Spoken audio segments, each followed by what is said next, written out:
I'm Thirza. I am the founder of Yeoja Initiative, and I had some fun with Claude creating Conscious Stack Audits for myself that links to my Notion, and then it also summarizes the screenshots that I put in.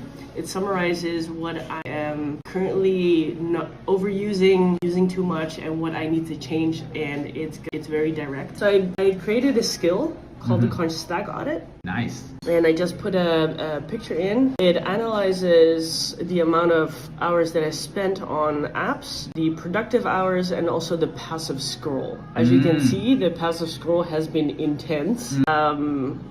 A little bit overused. Also here on WhatsApp, YouTube, it's very nice confrontational information. Yeah, but it kind of shows, the thing, like it summarizes whatever I'm doing. So if we go to Notion, let me see. So I'm using Dear Browser. It is very easy. So what it does, it gives a summary here. Yeah.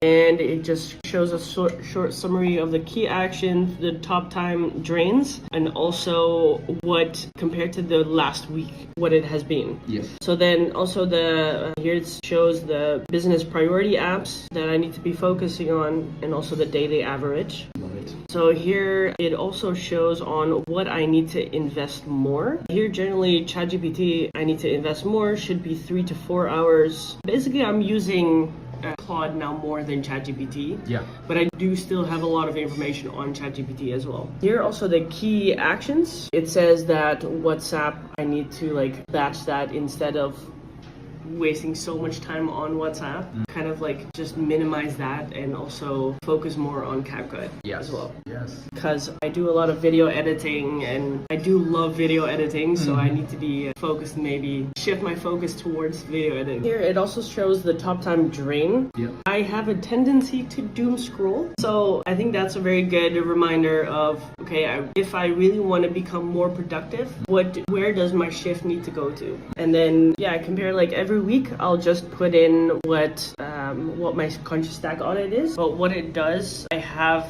connected it to my Notion. So every time I do a stack audit within Claude, it goes to my Notion, it gives a summary of what I need to do. And what inspired you to set this up for yourself? I think to kind of understand my work, the way I work, and the way I use AI products as well, and how I can optimize my workflows. Because I'm also focusing for myself on how to increase my workflows and to make it easier, is also understanding what I'm doing, what I'm putting time in. And I think what inspired me was after I did the session with you, George, it kind of inspired me to keep that going, because it was a really mirror on the products that the apps that I was using and the overall phone and laptop usage. Yeah. And I think, it's just a realization of how much time you're actually wasting on apps that are not productive. Painful. Yeah, it is. Yeah, because it kind of made me realize that I need to be more mindful of if I want to generate income, I have to really be conscious of what kind of apps are wasting my time, and how I can change that and change certain habits. And also because I just started freelancing for the first time, I have to rethink and relearn so many different habits and change a lot of habits. Because I've always been used to working for people, for businesses, for the corporate life. And now that I'm working for myself, what kind of habits are draining? Where am I losing time? Where am I losing money? It's just a lot of habit change. And I think this is something that really helps understanding where I'm just losing a lot of energy.